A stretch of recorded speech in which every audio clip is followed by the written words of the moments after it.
Bagaimana hukumnya jika suatu perusahaan memotong gaji karyawan jika terlambat, lalu uang tersebut disumbang, disediakan, dibelikan hewan kurban?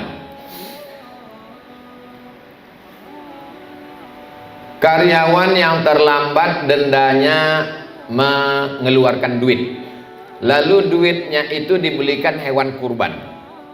Yang jadi pertanyaan, yang berkurban ini siapa? Dalam ibadah ada namanya innamal a'malu binniyat. Kalau berkurban niat kurban, 1 kambing 1 orang. Kalau 1 sapi 7 orang. Ini orang yang terlambat 100 orang. Ini yang terlambat sehari 20.000, yang terlambat 3 hari 60.000, dicampurkan semua. Lalu yang berkurban ini siapa? Dan niat dia tak ada niat berkurban, dia niat terlambat. Ayo. Ini semangat beribadah yang luar biasa. Kalau tidak dipahami secara fikih yang baik, maka dia tidak beribadah. Anak-anak sekolah, 1 kelas 30 orang, dikutip 1 orang 100.000. Lalu kemudian ini kurban. Ini kurban apa? Kurban itu harus jelas yang berkurban siapa. Ada pula anak-anak di situ yang agak cerdas sedikit. Ini kalau 1 kambing, gimana kami naik kambing ini 30 orang nanti, kata dia. Jadi ada 1 masjid di Jalan Nangka. Masjid ini dapat 1 sapi dari rumah ibadah tetangga kita yang tak Islam. Tanya ke saya, Ustaz Somad, gimana cara berkurbannya? Kalian terima sapi itu sebagai hadiah. Menerima hadiah dari orang tak Islam boleh. Dalilnya mana? Nabi menerima hadiah dari Raja Mesir, agamanya Kristen Ortodok Koptik, dalam bentuk asal banha, madu dan kain putih. Itu dalil boleh menerima hadiah. Terima dulu Pak Ketua Masjid, kami terima hadiah sapi ini. Setelah diterima, baru potong sapi itu atas nama 7 orang. Nama siapa aja Pak Ustaz? Ya nama ketua, sekretaris, bendahara. Kalau kurang nama aku masukkan 1. Nah, jadi kalau perusahaan tadi mau berkurban, maka duit denda itu menjadi hak milik perusahaan. Sekarang duit itu menjadi hak milik perusahaan, lalu perusahaan berkurban. Duit itu milik. Nah, dibagi berapa orang? Direkturnya, sekretarisnya, bendaharanya. Maka yang berkurban adalah 7 orang. Akad di awal. Yang membedakan halal haram dalam Islam itu adalah akadnya. Apakah ini hadiah? Apakah ini zakat? Apakah ini infak? Apakah ini hibah? Apakah ini wasiat? Bendanya sama, yang membedakannya adalah akad. Bagaimana hukumnya jika kita menggunakan lebih dari 1 mazhab dalam kehidupan sehari-hari? Saya untuk memahami 1 mazhab aja belum bisa sampai sekarang. Ada orang di Tembilahan nih mau mengamalkan beberapa mazhab. Kan hebat Tembilahan. Lautnya luas, daging ikannya segar, pohon kelapanya luas, jamaah hajinya terbanyak, ilmunya pun hebat, sampai beberapa mazhab mau diamalkannya. Konsistenlah dalam 1 mazhab. Saya kalau menjelaskan memang beberapa penjelasan, tapi dalam pengamalan saya anjurkan 1 mazhab. Kalau kita pindah-pindah mazhab ini, kata ulama fikih, nanti khawatirnya kita terjerumus dalam tatabbu' rukhas. Tatabbu' rukhas itu ambil enak-enaknya saja. Bersentuhan laki-laki dengan perempuan yang tak mahram, bersentuhan kulit, dalam mazhab Hanafi tak batal.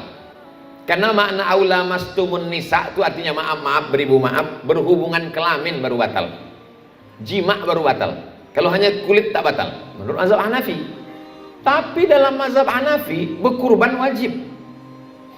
Saya khawatir kalau lompat-lompat mazhab, pas dia mau pergi, abang pergi dulu ya dek, ya. Habis itu sampai di kantor sholat dia, abang kok tadi kan udah bersalaman sama istrimu. Tak batal karena aku tak ada berhubungan. Oh, pas ada raya kurban, kau tak berkurban. Kurban itu sunat muakkad. Kalau memang konsisten pada Hanafi, kurban itu wajib. Terus nanti pas nikah melompat dia balik ke Hanafi. Kalau mazhab Hanafi, menikah, perempuan itu bisa menikahkan dirinya, tak perlu pakai wali. Itu istri saya, tapi ayahnya tak setuju, tak perlu pakai wali menurut Hanafi. Nah, ini namanya mazhab kutu loncat. Nah, jadi konsisten saja dalam 1 mazhab. supaya kita tidak kacau dalam beribadah. Kalau masjid itu mazhabnya Syafi'i, jangan robah dengan mazhab lain, nanti membingungkan jamaah. Bismillahnya jahar, subuhnya pakai kunut, itu mazhab Syafi'i. Bismillahirrahmanirrahim, alhamdulillahirabbil alamin, habis itu kunut, Allahumma hdina fi man hadait. Kita di kerajaan Indragiri yang sekarang pecah menjadi dua, Indragiri Hulu dengan Indragiri Hilir, kesultanannya Kesultanan Melayu yang sebelumnya tidak Islam. Beda dengan Siak. Siak itu dari awalnya Islam. Beda dengan Pelalawan. Pelalawan itu dari awalnya Islam. Beda dengan Kesultanan Asahan. Kesultanan Asahan itu anak dari Sultan Iskandar Muda, namanya Abdul Jalil bin Iskandar Muda, Islam. Beda dengan Sultan Delhi, itu awalnya Islam. Indragiri lebih tua dari itu semua, berawal dari tidak Islam. Orang dulu pakai nama hewan. Yang paling hebat di hutan itu adalah singa. Makanya di tanah Batak dipakai si singa Mangaraja. Sampai di Inggris pun dipakai namanya Richard the Lionheart. Si Richard berhati singa. Sampai ke Indragiri, nama raja yang terkenal namanya Narasinga. Diabadikan sebagai nama stadion di Rengan, Narasinga. Setelah pindah ke agama Islam, mereka merubah nama-nama sultan menjadi nama Islam, dan mereka melihat ada seorang ulama besar dari tanah Banjar dijemput datang kemari untuk menjadi mufti, namanya Syekh Abdurrahman Siddiq Al-Banjari, cicit dari Datu Kelampayan. Itulah dia Tuan Guru Sapat. Saya beberapa kali tausiah keliling Banjarbaru, Banjarmasin, sampai ke Barabai, sampai keliling Kabupaten Provinsi Kalimantan Selatan. Yang mereka tanya, pernah ke Guru Sapat? Pernah ke Tembilahan? Itu aja. Tak ada mereka tanya gubernur, bupati, tak ada mereka tanya. Mohon maaf Pak Bupati.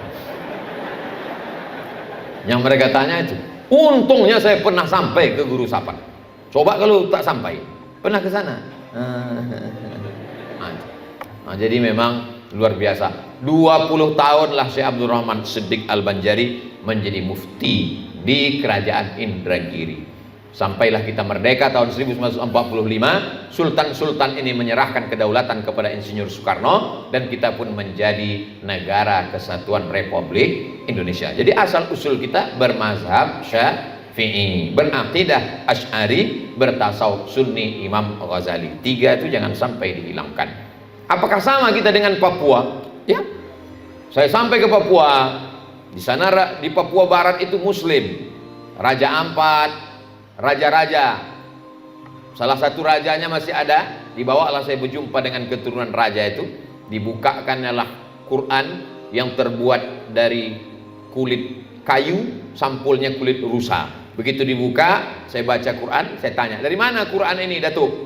Raja, Tuan Raja, namanya Raja Patipi. Kata Raja Patipi, ini dibawa oleh saudara kami dari kampung Ustadz Abdul Somad di Pulau Sumatera. Dari mana? Ini dari Samudra Pasai, Aceh.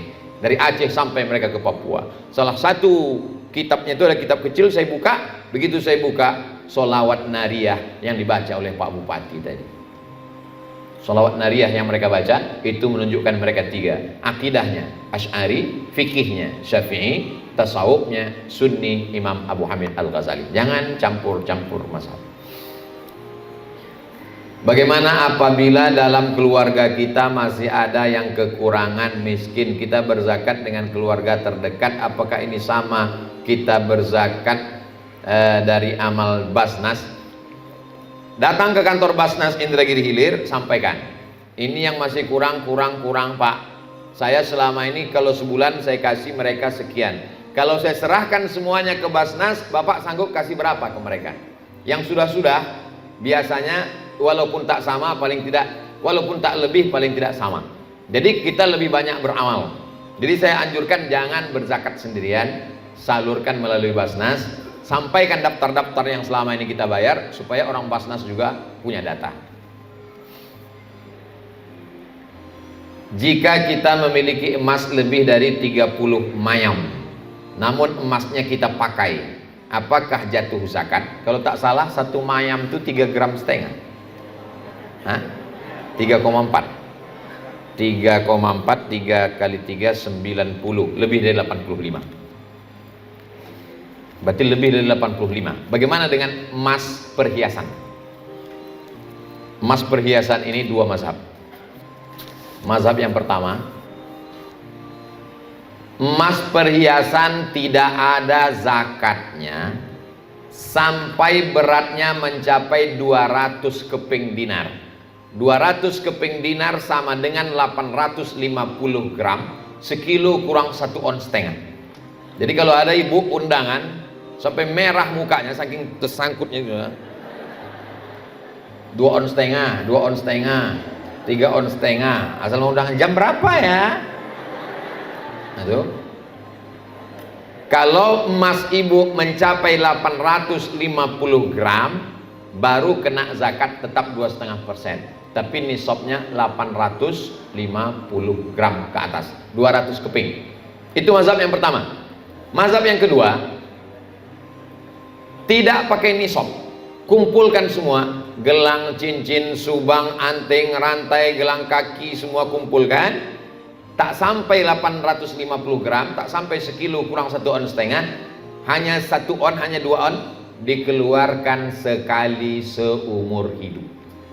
Saya pakai yang kedua ini untuk keluarga saya, istri, almarhumah emak, saya suruh kumpulkan semua gelang cincin emak. Kumpulkannya gelang, cincin, rantai, gelang kaki semua. Hitung berapa? Dihitungnya semua, keluarkan sekali seumur hidup karena tak mencapai 850 gram. Itu tentang emas perhiasan perempuan. Apakah laki-laki juga punya emas perhiasan? Laki-laki tak boleh pakai emas, laki-laki tak boleh pakai cincin emas, laki-laki tak boleh pakai gelang emas. Tapi laki-laki punya emas perhiasan. Apa? Misalnya punya badik kepalanya emas, atau punya kerisnya emas, atau punya tongkatnya emas. Itu masuk dalam golongan perhiasan laki-laki, maka tetap berlaku hukum seperti sama. Tapi kalau mau dianggap dia, saya Pak Ustadz, kata si bapak-bapak, punya gelang, punya rantai, tapi tak saya pakai, maka itu dianggap bukan emas perhiasan, tapi emas simpanan, sama dengan emas batangan. Nisabnya tetap 85 gram. Jelas? Insya Allah jelas. Kalau ceramah saya ini ada yang tak jelas, nanti bisa diulang lagi di channel Ustadz Abdul Somad Official. Subscribe, like, share, and comment. Mudah-mudahan Allah tetap memberikan rezeki yang berlimpah buat masyarakat Indragiri Hilir. Bapak-bapak pemimpin-pemimpin kita dilembutkan Allah hatinya untuk mengeluarkan keputusan yang menolong agama, dan dijadikan Indragiri Hilir ini baldatun thayyibatun wa rabbun ghafur. Untuk segala niat baik ini, Al-Fatihah. A'udzubillahi minasyaitonirrajim. Bismillahirrahmanirrahim. Alhamdulillahi rabbil alamin. Arrahmanirrahim. Maliki yaumiddin. Iyyaka na'budu wa iyyaka nasta'in. Ihdinas siratal mustaqim. Siratal ladzina an'amta 'alaihim ghairil maghdubi 'alaihim waladdallin. Amin. Allahumma shalli ala sayyidina Muhammad wa ala ali sayyidina Muhammad. Assalamu alayka ya Rasulullah. Allahumma anzilir rahmata was salamata wal barakata ala hadhil jamaah. Turunkan keselamatan, kerahmatan, keberkahan kepada seluruh jamaah yang hadir ini ya Allah. Allahumma ja'al hadzal balada baladan amina. Jadikan Indragiri Hilir negeri yang aman dan damai. Allahumma ftah lana abwabal khair. Bukakan untuk kami pintu-pintu kebaikan. Wa abwabal rizqi, pintu-pintu rizqi. Wa abwabal barakah, pintu-pintu keberkahan. Allahumma in kana rizquna fis sama' fa anzilhu. Kalau rezeki kami masih tergantung di langit, turunkan ke Indragiri Hilir. Wa in kana fil ardi fa akhrijhu. Kalau masih tertanam di tanah, keluarkan ke Indragiri Hilir. Wa in kana ba'idan faqarribhu. Kalau masih jauh, dekatkan ke Indragiri Hilir. Wa in kana mu'siran fayassirhu. Kalau masih sulit dan susah, mudahkanlah ya Allah. Allahumma ya muyassir kulli asir. Engkau yang memudahkan segala yang sulit. Yassir lana umurana. Mudahkan segala urusan kami. Ballagh maqasidana. Sampaikan segala maksud niat kami. Waffiqna lima tuhibbuhu wa tardah. Tanamkan dalam hati kami taufik dan ridhamu, supaya kami beramal dengan amal yang kau cintai ya Allah. Allahumma khtim lana bi husnil khatimah wa la taqtim alaina bi su'il khatimah. Rabbana ighfir lana dzunubana, ampunkan dosa kami, wa li abaina ayah kami, wa li ummahatina mak kami, wa li azwajina pasangan hidup kami, wa li zu'amaina sholihin, pemimpin-pemimpin kami yang soleh yang baik-baik, wa liman hadarana, semua yang hadir di majlis ini ya Allah. Allahumma ja'al akhira kalamina 'inda intihai ajalina. Jadikan akhir kalam kami ketika ajal kami sampai, kalimat yang keluar dari mulut kami, la ilaha illallah Muhammadur Rasulullah sallallahu alaihi wasallam. Kalimat haqqin 'alaiha nahya, dengan itu kami hidup, wa 'alaiha namutu, dengan itu kami mati, wa biha nub'atsu, dengan itu kami nanti dibangkitkan di padang mahsyar. Allahumma adkhilnal jannata ma'al abrar masukkan kami ke dalam surgamu bersama orang-orang soleh, ma'an nabiyyin bersama para nabi, was-siddiqin bersama orang jujur, was-syuhada bersama orang mati syahid, was-salihin bersama hamba-hambamu yang kau berikan kebaikan, ma'al habibil mustafa fi jannatikal ula bersama Nabi Muhammad SAW dalam surga jannatul firdaus. Rabbana atina fid dunya hasanah wa fil akhirati hasanah wa qina adzabannar. Wa sallallahu ala sayyidina Muhammad wa ala alihi wa sahbihi wa sallam walhamdulillahi rabbil alamin. Taqabbalallahu minkum minna wa minkum taqabbal ya karim. Terima kasih segala perhatian, mohon maaf segala kesilapan dan kekhilafan. Aqulu qouli hadza astaghfirullah li wa lakum. Wassalamualaikum warahmatullahi wabarakatuh.